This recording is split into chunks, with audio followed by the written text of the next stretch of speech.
Bienvenue sur la chaîne Maths sur Mars, j'espère que vous allez bien et aujourd'hui nous allons explorer l'actualité hebdomadaire du spatial asiatique.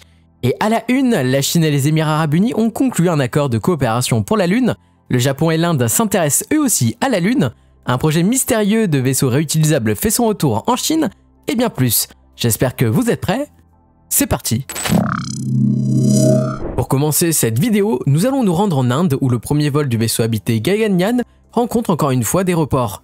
En effet, alors que le vol inaugural de l'engin était prévu pour 2022, puis reporté au premier trimestre 2023, les officiels de l'ISRO, soit l'agence spatiale indienne, ont annoncé que le premier vol non habité est maintenant prévu pour fin 2023, voire même début 2024.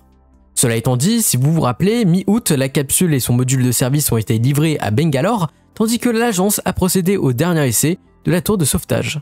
Par ailleurs, le second vol non habité transportera quant à lui un robot humanoïde du nom de Vyomitra, alors que le second vol transportera des humains. En tout cas, les nombreux retards pourraient vite apporter un objectif pas forcément positif, celui de procéder au vol habité avant 2030, sauf si l'Inde demande de l'aide à ses partenaires européens, russes et chinois. Sinon, à propos de coopération, le président de l'agence spatiale japonaise a déclaré au Congrès international d'astronautique 2022 à Paris que la JAXA et l'ISRO sont dans une phase de coopération dans le cadre du développement d'une mission d'exploration du pôle sud lunaire. Alors plus précisément, la mission visera à rechercher de la glace d'eau via un engin robotique, mais nous n'avons pas plus de précision. En tout cas, nous avons pu voir un concept d'un atterrisseur et d'une sonde, tandis que le Japon souhaite envoyer des astronautes japonais sur la Lune avant 2030, et cela certainement via le programme américain Artemis. Sur un second point, en Chine, KASK, un groupe national, a tiré le 13 septembre sa fusée Long March 7A numéro 5 depuis le site de lancement de Wenchang sur l'île de Rhénan. Ce lanceur consommant du kérosène et de l'oxygène liquide avait comme mission le déploiement d'un bit de transfert géostationnaire, un satellite de télécommunication ChinaSat 1E, nommé aussi Zhongxing 1E, développé par KAST, une filiale de KASK. Néanmoins, alors que le communiqué parlait d'un satellite de transmission radio, TV et appel de haute qualité, le site Space News et d'autres sites américains affirment que ce satellite de télécommunication est destiné à un usage pleinement militaire. Il est vrai qu'initialement, la série des Zhongxing 1X est composée de satellites militaires de relais de données assurant des communications en bande C et UHF. Mais cette fois-ci, nous pouvons tout de même remettre en question l'usage pleinement militaire du satellite. Car en effet, un utilisateur sur Weibo, travaillant sur site, a publié un vlog au cœur du bâtiment d'assemblage, ce qui reste plutôt étrange si on parlait réellement d'un satellite 100% militaire. Pourtant, certains observateurs affirment que Zhongxing 1E est bel et bien un satellite consacré aux armées, comme ses prédécesseurs de la série. Alors maintenant, satellite militaire ou pas, c'est une bonne question, mais la piste de l'hybride jonglant entre civil et militaire, en cas de besoin, reste toujours possible. En bref, d'une taille importante, le Zhongxing 1E a nécessité l'usage de la coiffe la plus volumineuse de la gamme, d'un diamètre de 4,2 mètres. En continuant chez KASK, le 13 septembre au CDC de Xi'an, le groupe a procédé à un essai de vérification pour tester la réutilisation d'un moteur au kérosène et à l'oxygène liquide, ressemblant au YF-115, pouvant développer 18 tonnes de poussée.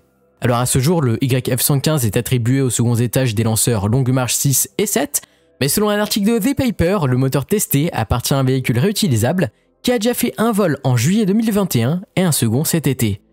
Ce véhicule appartiendrait au projet AT-1B, consistant à développer un lanceur réutilisable pouvant porter sur son dos une fusée, mais également un avion spatial. De plus, d'après une publication de KASK, cet avion spatial pourrait être utilisé comme un moyen de transport commercial dans le futur. Néanmoins, notre moteur ressemblant étrangement au YF-115 reste beaucoup trop léger pour équiper le vaisseau porteur AT-1B.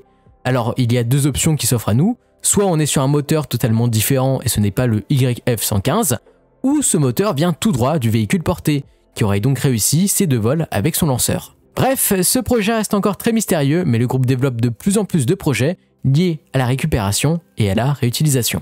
Tout d'abord, nous avons une version semi-réutilisable de la Long March 8, devant effectuer son premier vol prochainement, alors que le groupe vise 2025 pour atteindre l'objectif de 10 utilisations d'un seul et même premier étage. De plus, entre 2030 et 2035, le groupe vise une réutilisation complète du lanceur. Cependant, au cœur du même groupe, des lanceurs de nouvelle génération destinés au programme lunaire du pays sont également en cours de développement. Nous avons bien évidemment la fameuse Long March 9, mais il y a également un autre lanceur. Nommé Super CZ puis CZ5DY, selon un document, ce lanceur porterait officiellement le nom CZ5G ou Longue Marche 5G. Destiné au lancement de vaisseaux et de charges à destination de la Lune, la fusée pourra placer 27 tonnes en orbite lunaire. Par ailleurs, le moteur du corps central YF-100K ou aussi appelé YF-100L, fonctionnant au LOX et au RP1, a déjà été testé plus de 10 000 secondes sur des tests d'allumage de longue durée. Mais cela étant dit, sur le même document, un premier réservoir appartenant certainement au second étage a été produit alors que cet été, on nous parlait brièvement de tests structurels sur des prototypes de réservoirs. Mais pour rappel, mesdames et messieurs, la longue marche 5G sera aussi déclinée en version réutilisable, tandis qu'un lanceur dérivé du nom de CZ5ZRL sera destiné au lancement du vaisseau de nouvelle génération de casque à destination de la station spatiale chinoise. Ainsi, les deux véhicules remplaceront la longue marche de F et le vaisseau habité Chenzhou ainsi que le cargo Tianzhou, alors que la CMSA anticipe une baisse de disponibilité chez Casque sur les prochaines années. Et c'est donc pour cela que cette agence responsable de la station Tiangong attend que les acteurs privés développent des vaisseaux de fret peu onéreux, aptes d'assister au ravitaillement du Palais Céleste. En tout cas, si vous souhaitez en savoir plus sur ce sujet, une vidéo est déjà disponible sur la chaîne YouTube. Le lien est en description. Bon, pour revenir à notre CZ5ZRL, c'est vraiment très compliqué à le dire. Premièrement, le groupe vise l'avant 2030 pour son vol inaugural, puis 2032 c'est la seconde date ciblée pour utiliser un premier étage ayant déjà volé une fois. Néanmoins, ce qu'il faut se dire, c'est que cette notion de réutilisation interviendra dans un premier temps pour des lancements du vaisseau de casque sous config cargo. Sinon, à propos de la station spatiale chinoise, le samedi 17 septembre, Tsai Tzu-che et Shendong de l'équipage Chenzhou 14 ont procédé à une seconde sortie extravéhiculaire.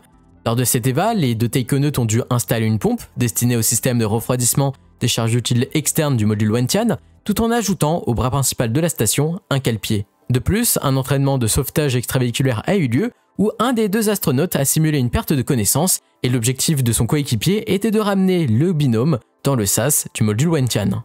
Au total, cette sortie a duré environ 4 heures alors que les équipes au sol prévoyaient une durée totale de 6 heures. Donc oui, les deux astronautes à l'extérieur mais également Liu Yang, qui était à bord pour contrôler le bras principal de la station, ont été très efficaces.